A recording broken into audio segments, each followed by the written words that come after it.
ದೇವರ ಮಕ್ಕಳಾಗುವಂತೆ ನಿಮ್ಮ ಆತ್ಮಗಳನ್ನು ವಾಕ್ಯದಲ್ಲಿ ಬಲಪಡಿಸುವ ಅನುದಿನದ ಧ್ಯಾನ ಆಗಸ್ಟ್ 15.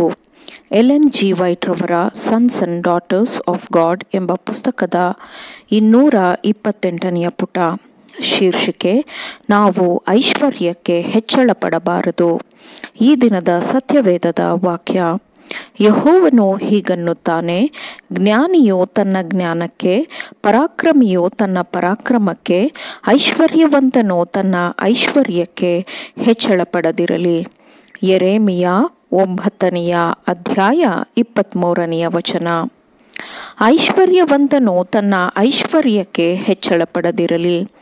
ನಾವು ನಮ್ಮ ಆಸೆ ಪ್ರೀತಿಗಳನ್ನು ಪ್ರಾಪಂಚಿಕ ವಿಷಯಗಳ ಮೇಲೆ ಇರಿಸಿದರೆ ನಾವು ಕ್ರಿಸ್ತನನ್ನು ಮಹಿಮೆಪಡಿಸಲು ಸ್ತುತಿಸಲು ವಿಫಲರಾಗುತ್ತೇವೆ. ಈ ಜೀವನದ ವಿಷಯಗಳೊಂದಿಗೆ ಸೈತಾನನು ನಮ್ಮ ಮನಸ್ಸುಗಳನ್ನು ಹಿಡಿದಿಟ್ಟುಕೊಳ್ಳುತ್ತಾನೆ. ಉನ್ನತವಾದ ಜೀವನದ ದೃಷ್ಟಿ ಕಳೆದುಕೊಳ್ಳುವಂತೆ ಮಾಡುತ್ತಾನೆ. ಆದರೆ ನಾವು ಆತನ ವಂಚನೆಗಳಿಗೆ ಮಣಿಯಲು ಸಾಧ್ಯವಿಲ್ಲ. ಎಲ್ಲ ತಾತ್ಕಾಲಿಕ ಮತ್ತು ಎಲ್ಲ ಆತ್ಮೀಕ ಆಶೀರ್ವಾದದ ಮೂಲನು ಯೇಸು ಕ್ರಿಸ್ತನಾಗಿದ್ದಾನೆ. ಆತನು ನಮಗೆ ಐಶ್ವರ್ಯವನ್ನು ಕೊಟ್ಟಿದ್ದರೆ ಅದನ್ನು ನಮ್ಮದೆಂದು ಹೇಳಿಕೊಳ್ಳಬೇಕು ಎಂದು ಅರ್ಥವಲ್ಲ. ಭೂಲೋಕದಲ್ಲಿ ಗಂಟು ಮಾಡಿ ಇಟ್ಟುಕೊಳ್ಳಬೇಡಿರಿ. ಇಲ್ಲಿ ಅಂತೂ ಅದು ನುಸಿ ಹಿಡಿದು ಕಿಲುಬು ಹತ್ತಿ ಕೆಟ್ಟು ಹೋಗುವುದು. ಇಲ್ಲಿ ಕಳ್ಳರು ಕನ್ನ ಕೊರೆದು ಕದಿಯುವರು. ಆದರೆ ಪರಲೋಕದಲ್ಲಿ ಗಂಟು ಮಾಡಿ ಇಟ್ಟುಕೊಳ್ಳಿರಿ ಎಂದು ವಾಕ್ಯವು ಹೇಳುತ್ತದೆ. ಕ್ರಿಸ್ತನನ್ನು ಪಡೆದುಕೊಳ್ಳಲು ಪೌಲನು ಬೇರೆಲ್ಲವನ್ನೂ ಗೌಣವೆಂದು ಎಣಿಸಿದನು.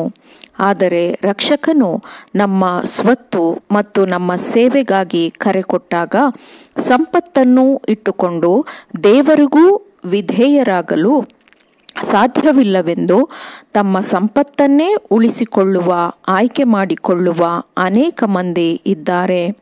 ನಾವು ಏನೂ ಇಲ್ಲದವರಾಗಿ ಕೊರತೆಯಲ್ಲಿ ಜೀವಿಸಲು ದೇವರು ನಮ್ಮನ್ನು ತೊರೆದು ಬಿಡುತ್ತಾನೆ ಎಂದು ಕ್ರಿಸ್ತನ ಸಿಂಹಾಸನದ ಸುತ್ತಲೂ ನಿಂತುಕೊಂಡು ಆತನ ನೀತಿವಂತಿಕೆಯನ್ನು ಧರಿಸಿಕೊಳ್ಳಲು ಬಯಸುವವರು ಹೇಗೆ ದೇವರನ್ನು ಅಪನಂಬಿಕೆಯಿಂದ ನೋಡುತ್ತಾರೆ?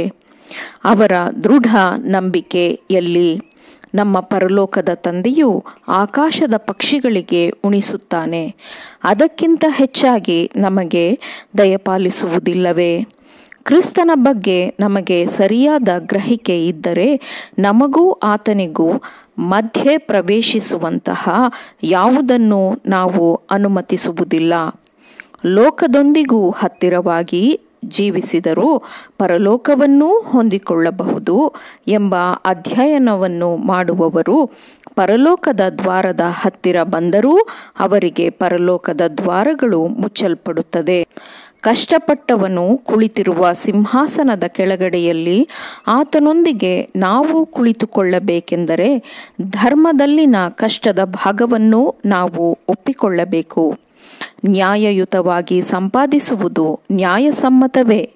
ಅದನ್ನು ನಂಬಿಕೆಯಿಂದ ಮಾತ್ರ ನಮ್ಮದೆಂದು ಪರಿಗಣಿಸಬಹುದು. ಅದನ್ನು ವ್ಯರ್ಥವಾಗಿ ಬಳಸಬಾರದು. ಅದನ್ನು ದೇವರ ಸೇವೆಗೆಂದು ಉಪಯೋಗಿಸಬೇಕು.